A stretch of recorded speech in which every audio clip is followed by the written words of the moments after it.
Ako si Maria at ito ang aking kwento.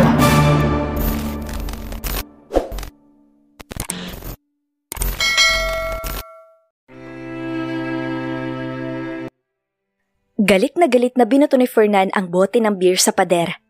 Narito siya ngayon sa villa niya. Sinadya niyang umuwi na kanina dahil baka hindi niya mapigilan ang sarili niya. May pinagsamahan pa rin naman sila ni Ines at ayaw niya na masaktan niya ito sa galit niya. Pero talagang sinusubukan ni Ines ang pasensya niya. Sa palagay mo ba ay pipiliin ni Harleen ang nanakit sa kanya kesa sa lolo niya? Shit! Maisip pa lang niya na hindi siya pipiliin ni Harleen ay natataranta na siya. Alam na alam talaga ni Ines kung paano makipaglaro. Kinuha niya ang cellphone at tinawagan si Harleen. Hi, miss me? Agad siyang napangiti nang marinig ang malambing na boses ng nobya. Sobra baby. Napahagikik si Harleen sa sinabi ng binata. Pero agad din siyang nagtanong dito na may pag-aalala. May problema ba? Narinig ko kasi na tumawag si Tita Ferlita sa'yo kanina. Hindi ako makatulog kasi iniisip kita. Nag-aalala ko sa'yo. It was nothing baby. It's just about the company. Kumain ka na ba? Pag-iba ni Fernan ang topic. Yes. Ikaw, kumain ka na ba? Tumango si Fernan, sabay sagot. Yes baby. Kumunot ang noo ng dalaga. Kanina pa niya naririnig ang pagbuntong hininga ni Fernan. Malaki ba ang problema tungkol sa kumpanya? Kaya tumawag pa si Tita Ferlita para ipaalam yon sa nobyo niya. Gumiti siya ng may maisip na paraan para sumaya ito. Kumunot ang noo ni Fernan nang maputol ang tawag. Sinubukan niya na tawagan si Harleen, ngunit out of coverage ito. Mukhang na-drain ang battery ng nobya niya. Muling lumagok ng alak ang binata. Isipin pa lamang niya na iiwanan siya ni Harleen dahil hindi siya ang pinili nito, ay dinadaga na ang dibdib niya. Kailangan niya makagawa ng paraan para tumahimik si Ines at hindi na bumigat palalo ang sitwasyon nila ng nobya. Kumunot ang noo ni Fernan nang makitang pumasok si Raul. Hindi ito nag-iisa. She's with Ines. What the heck are you doing here? Ang mami mong nag-utos sa akin na puntahan ka, Fernan. Bali walang sagot ni Ines. Totoo kasi ang sinabi niya. Kanina nang nasa hotel sila ng magulang niya at tinawagan siya ng mami ni Fernan para sabihin na dapat ay dito na siya tumira dahil nagdadalang tao na siya. May silbi din palang kasinungalingan niya kahit paano. Dahil mismong pamilya ni Fernan ang tutulong sa kanya para magkaayos sila ng binata. Sa kakampante din siya na hindi sasabihin ni Fernan sa pamilya nito na baog siya. Alam niya na ayaw nito na sumama ang loob ni Tita Ferlita. Kaya pipiliin ito na ilihi muna ang tungkol sa ginawa nila at kasama na doon ang sekreto niya. Get out now, Ines! Galit na bumaling si Fernan kay Raul. Biniling ko na bawal sila na magulang niya dito. Anong ginagawa ng babaeng sa pamamahay ko?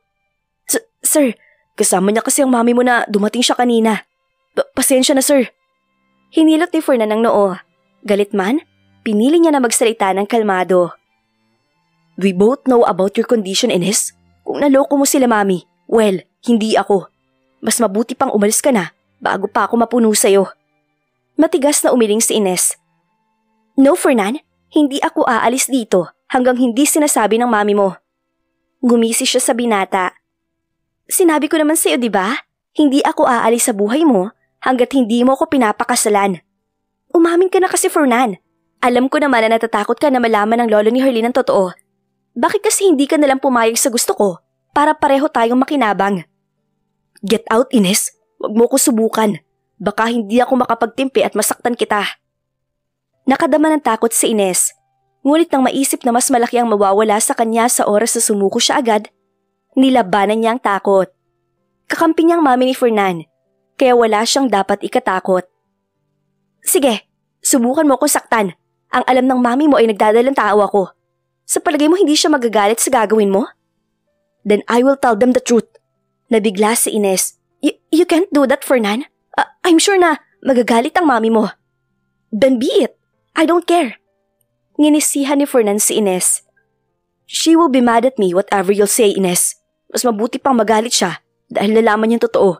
Kaya kong tiisin yun at ihingi ng tawad. May pang-aalipusta na tiningnan niya ang tiyan nito.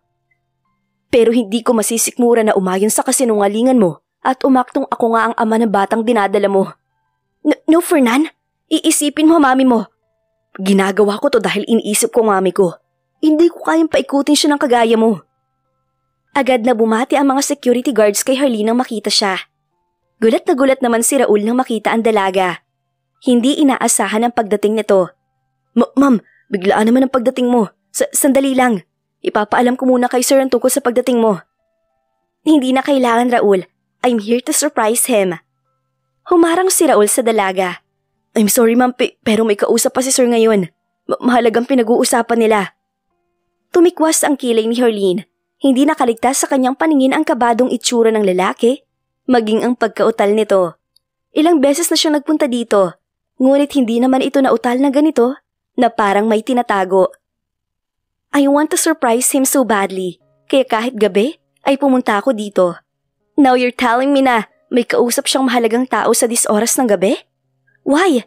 Do I know that person, Raul? Nang hindi kumibo ang lalaki ay kumuyom ang kamao ni Harleen. May hinala na pumasok agad sa isip niya. Ma'am! Hindi na nagpapigil si Harleen. Nagpatuloy siya sa paglakad at hindi pinakinggan ang pagpigil ni Raul sa kanya. Nang dumating siya sa sala, ay nadatnan niya si Ines kausap si Fernan at nakita ng mga mata niya na yumakap ang stepsister niya sa nobyo. Malakas na tinulak ni Fernan si Ines, kasabay ng paglitaw ng nobya sa likuran nito. Kaya ba nagmamadali kang umuwi dahil sa kanya, Fernan? Harleen, it's not what you think. Natataranta na lumapit si Fernan sa dalaga. Ngunit malamig na nagsalita siya. I'm asking you, Fernan, is she the reason why you came home earlier? Napalunok ng laway na tumango si Fernan. Walang dahilan para magsinungaling siya sa nobya. Is it bad or bad news for me? Makakaapekto ba to sa relasyon natin? Nanlaki ang mata ni Ines sa narinig. Relasyon? May relasyon na kayo? Madilim ang mukha na tumingin si Harleen dito. Zip your mouth, Ines. Hindi ikaw ang kinakausap ko. Bumaling siya sa nobyo. Tell me, Fernan, masasaktan ba ako this time? Lumunok ng laway si Fernan bago umiling. Sa lamig ng tono ng pananalita ni Harleen, alam niya na nagpipigil lamang ito ng galit. Masasaktan ba ako this time, Fernan? Ulit ni Harleen sa malamig na tono. Umiling si Fernan. Ngunit hindi nakaligtas sa mata ni Harleen ang pagdaan ng takot sa mga mata nito. Yo, witch! Kaya pala hindi ka na magpapakasal dahil tuluyan mo nang inahas sa akin si Fernan. Napakalandi mo? Walang hiya ka? At magsusugod na si Ines kay Harleen nang harangan ito ni Fernan. Leave, Ines, or else ako mismong kakalagkad sa iyo palabas ng bahay ko. Napaatras si Ines sa takot, lalo na nang makita kung gaano kadilim ang mukha ni Fernan. Sobrang sakit. Nung sila pa ay hindi siya pinagtanggol na ganito ng binata. Pero kay Harleen ay madali nitong nagagawa. Kung magsusumbong ka at magsisinungaling sa magulang ko, go ahead. Lumayas ka na bago pa kita kalad ka rin palabas ng bahay ko. Pinahid ni Ines ang luha na tumulos sa mata. Puno ng puot na tumingin siya kay Harleen. Hindi pa tayo tapos, Harleen. Nagmamadaling lumabas si Ines. Pagdating sa kotse ay saka siya sumigaw at nagwala sa galit.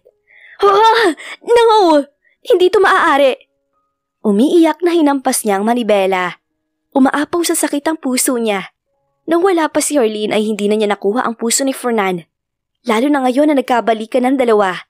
Lumalabas na siya pa ang third party sa dalawa kahit siya naman ang nauna kay Fernan. Siya pa ang lumalabas ng mga agaw.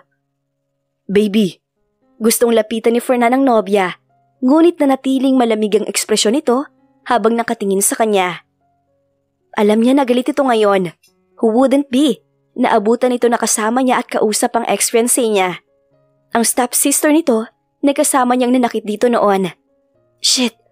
Ilang beses na napamura si Fernan sa isip. Paano kung isipin ni Harleen na may plano silang dalawa ni Ines? Akmang lalapit na si Fernan sa nobya nang magsalita ito. Explain yourself, Fernan. Walang emosyon na tura ni Harleen. Tumingin siya sa nobyo ng diretso sa mga mata nito. Napalunok si Fernan ng laway. Nagsimulang mataranta ang puso niya. Ang malamig na tingin at walang emosyon na mukha ni Harleen ay nagdadala ng panibagong takot sa dibdib niya. About earlier, hindi to makakaapekto sa iyo kung hindi ako susunod sa gusto ni Ines. Believe me, baby, wala sa plano ko sumunod at umayon sa gusto niya. Kahit kamuhian pa ako ng lolo mo. Kahit hindi pa ako ang piliin mo. Kumunot ang noo ni Harleen. Ines pretended that she's pregnant, kaya tinawagan ako ni Mami. They want me to marry her. Gusto niyang panagutan ko ang pinagbubuntis ni Ines. She blackmailed me. Sinabi niya na kapag sinabi ko kay mami na hindi siya totoong buntis at kapag hindi ako pumayag, ay sasabihin niya sa lolo mo tungkol sa ginawa ko noon. I admit it, Harleen. Natakot ako. Kaya kong harapin ang galit nila mami. Pero mawala ka, hindi ko kaya. Patuloy na nakinig si Harleen sa paliwanag ng nobyo. Tama si Ines. Alam ko na kapag nalaman ng lolo mong ginawa ko 5 years ago, ay kamumuhian niya ako. And worst, papipiliin ka niya kung sila ba na pamilya mo o ako na nanakit sa'yo. Mapait nang ngumiti ang binata. Natakot ako. Inaamin ko. Mahal kita. Matagal kong pinagdasal na sana'y bumalik ka. Hindi kita kayang mawala, baby. Pero hindi ko rin kayang magsinungaling kila mami at sa'yo. Kaya kahit natatakot akong mawala ka, tumanggi ako sa gusto ni Ines. Maniwala ka, baby. Hindi ko inaasahan na darating siya dito ngayon. Ikaw ang mahal ko. Matagal na at nagsasabi ako ng totoo. Lumapit si Harleen. Ang akala ni Fernan ay sasampalin siya ng nobya. Ngunit nagkamali siya. Yumakap si Harleen at isinandal ang ulo sa dibdib niya. Naniniwala ko sa iyo, Fernan. Baby? Fernan, nang pinatawad kita at hinayaan muli na pumasok sa buhay ko, hindi lang ang puso kong pinagkatiwala ko sa iyo, pati ang pagtitiwala ko. Hindi masisira ng malabo at magulong tagpo kaninang tiwala ko sa iyo. Mahal kita, Fernan. Hindi mababaw ang pagmamahal ko sa iyo, kaya hindi ka dapat matakot. Kahit lalaki siya, ay hindi niya mapigilan na ang maging emosyonal sa mga sinabi ng nobya. Hinawakan ni Harleen ang mukha ng binata. Hindi mo kailangan matakot dahil nabinigay ko ang puso ko sa iyong muli. Simula pa lang, ikaw nang pinipili ko. Tumingala si Fernan. Shit! Simula nang maging sila ni Harleen ay nagiging iyakin na siya. Papiliin man ako ng kahit sino, kahit ng buong mundo pa, ikaw pa rin ang pipiliin ko. Ganon kita kamahal, Fernan. Puno ng pagmamahal na tiningnan ni Harleen si Fernan.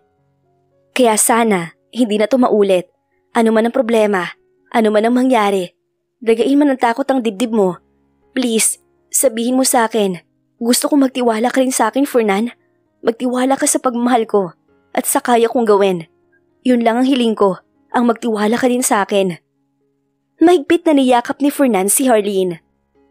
God, napakaswerte ko talaga dahil minahal mo ko. Madamdami natura ng binata. Kung titingnan, napakabata pa ni Harleen kahit noon, pero mas matured itong mag-isip kumpara sa iba. She's the real gem. Tunay na brilyante. Naiiba sa lahat. I love you, Harleen. Mahal na mahal din kita, Fernan. Nakangiting ganti ni Harleen, sabay sobsob ng kanyang muka sa dibdib. Natigilan si Harleen nang may maalala siya. My God! Nakalimutan kong sabihin kay Aling Flor na umalis ako. Sa pagmamadali ng dalaga, ay nakalimutan niyang mag-imporma sa matanda. Bahagyang natawa si Fernan. Bakit kasi tumakas ka? Paano kapag nalaman to ng lolo mo? Tiyak na magagalit siya. Kung hindi mo ko pinag-alala, hindi sana ako pupunta dito ngayon. Nakangusong sagot ng dalaga.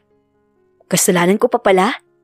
Nang tumango si Harleen at muling natawa, napam si Harleen ang hapitin ng mahigpit ni Fernan ng bewang niya. Damang-dama niya ang pagdikit ng kanilang mga katawan. Fernan, hindi na binigyan ng pagkakataon na magsalita ng binata ang nobya. Sinakop ng labi niya ang malambot na labi nito.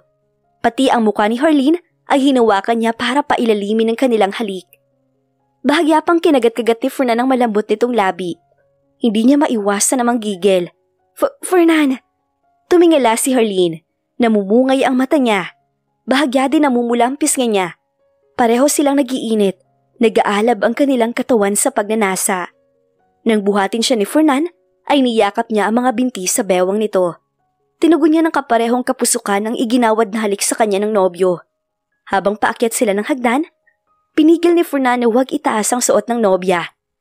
Hinintay niya muna na makapasok sila ng kwarto. 5 taon siyang walang bed life, kaya naman alam niya na ibubuhos niya sa dalaga ang ilang taon niya na pagiging tigang. Huwag ka na muna umuwi ngayon, baby. Papaligayahin pa kita. Gaawa na, Fernan. Paligayahin mo ako buong gabi. Kagat ang labi na sagot ng dalaga. Good morning, baby. Bati ni Fernan kay Harleen. Lumapit siya sa nobya at hinalikan ito sa pisngi at pagkatapos ay sa labi. I cook breakfast for us. Come on. Tanging sagot ni Harleen.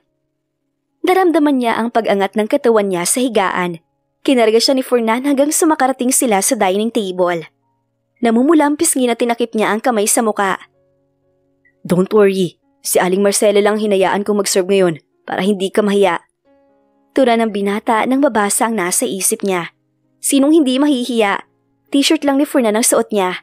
Wala siyang panloob. Mabuti na lang at mahaba ang damit ni Fernan. Lumagpas to sa kanyang tuhod. You're beautiful, baby. Mas maganda ka pa sa umaga. At mas masarap sa breakfast na to. Che, ewan ko sa'yo. Aniya sabay irap sa nobyo. Good morning, Aling Marcela. Bati niya sa matanda nang makita ito. Magandang umaga din, Harleen. Masaya akong makita ka ulit. May panunodyo na sinipat ng matanda ang ayos ni Harleen. Mukhang mas maganda pa sa umaga ang mood mo. O siya, maiwan ko na kayo. Sigurado ako na gusto kong masolo ni Sir. Biro nito bago umalis. Napahawak si Harleen sa pisngi. Nakita niyang bahagyang natatawa si Fernan sa reaksyon niya. Kasalanan mo to. Hindi mo ko tinigilan kagabi. Ang sakit ng pagitan ng mga hita niya. Mahapdi at gamit na gamit. Hindi niya alam kung ilang beses siyang ginalaw ni Fernan. Kahit antok na siya, ay hindi pa rin siya nito tinigilan. Tatawa-tawa naman si Fernan habang kumakain sila. Panay kasi ang irap ni Harleen sa kanya. Akala yata nito ay nagbibiro siya, naaararuhin niya ito. Nung bumalik ang dalaga ay walang araw na hindi niya to inisip, lalo na sa gabi. Hindi siya ipokrito para itanggi na pinagnanasaan niya ito simula nang bumalik ito. Kaya ngayon na binigyan siya ng karapatan ng dalaga na sambahin ang katawan nito, ay hindi na siya nagpatumpik-tumpik pa. Sabi nga nila, kapag mahal mo, dadalhin mo sa langit. Pinaningkita ng mata ni Harleen ang binata. Aba ang loko, todo ang ngiti.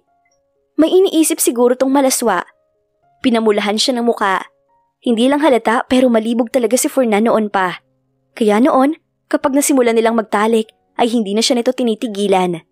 Nanlaki ang mata niya ng maalala. Lagot, nakalimutan ni Fernan na gumamit ng kondom. Fernan, dumaan tayo mamaya sa pharmacy ha? Kumunot ang noo ni Fernan. Uminom muna siya ng juice sa nobya bago nagtanong. Why? Anong why? Mukhang wala kang kondom kaya nakalimutan mo gumamit kagabi. Wala akong iniinom na contraceptive dahil hindi naman ako nakikipagtalik sa loob ng 5 years. Kaya kailangan natin bumili mamaya sa pharmacy. Hindi na kailangan, baby. Mabuntis ka man o hindi. Walang kaso yon. Dahil magpapakasal din naman tayong dalawa. Papanagutan kita. Napalabi si Harleen at ngumiti. Pagkatapos nilang kumain, ay sabay pa silang naligo. Tumingin si Harleen sa suot niyang dress. Nakangiti siyang bumaling kay Fernan. Alam mo talaga ang sukat ko ha? Ikaw obsessed ka ba sa akin? What? Of course not. Tanggi ni Fernan na namumula ang tenga. Natawa ang dalaga at patudyo na sinundot ang dibdib ni Fernan. Bakit ang dami mong bagong mga damit dito? Don't tell me na para sa ibang babae to. Wala nang nagawa ang binata kundi ang umamin. Alright, binili ko nga lahat ng to sa'yo. Since you came, I was hoping na babalik ka sa bahay ko kasama ko.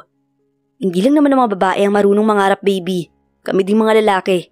Since you came back, madalas na akong bumili ng mga gamit mo. Naalala ni Harleen ang mga biniling gamit ni Fernan sa kanya noong nasa hotel sila. Mukhang hindi nga ito nagbibiro. Talagang umaasa at nangangarap pala talaga ito simula na bumalik siya. Tara na, malilate na tayo. Aniya sabay hawak sa kamay ng binata. Pwede ba na huwag na muna tayong pumasok? Let's spend the day together and cuddle. Nagtawa si Harleen sa hirit ng nobyo. Hindi pwede no, baka lalong makahalata si Lolo. Tara na. Hinila niya si Fernan. Maya-maya ay nagpatangay naman ito. Natatawa na pumasok siya sa kotse nito pagkatapos siyang pagbuksan. Nakasimangot kasi si Fernan, mukhang nagtatampo. Pero kahit ganon, ay sobrang napakagwapo pa rin naman. Yun nga lang ay mukhang isnabero.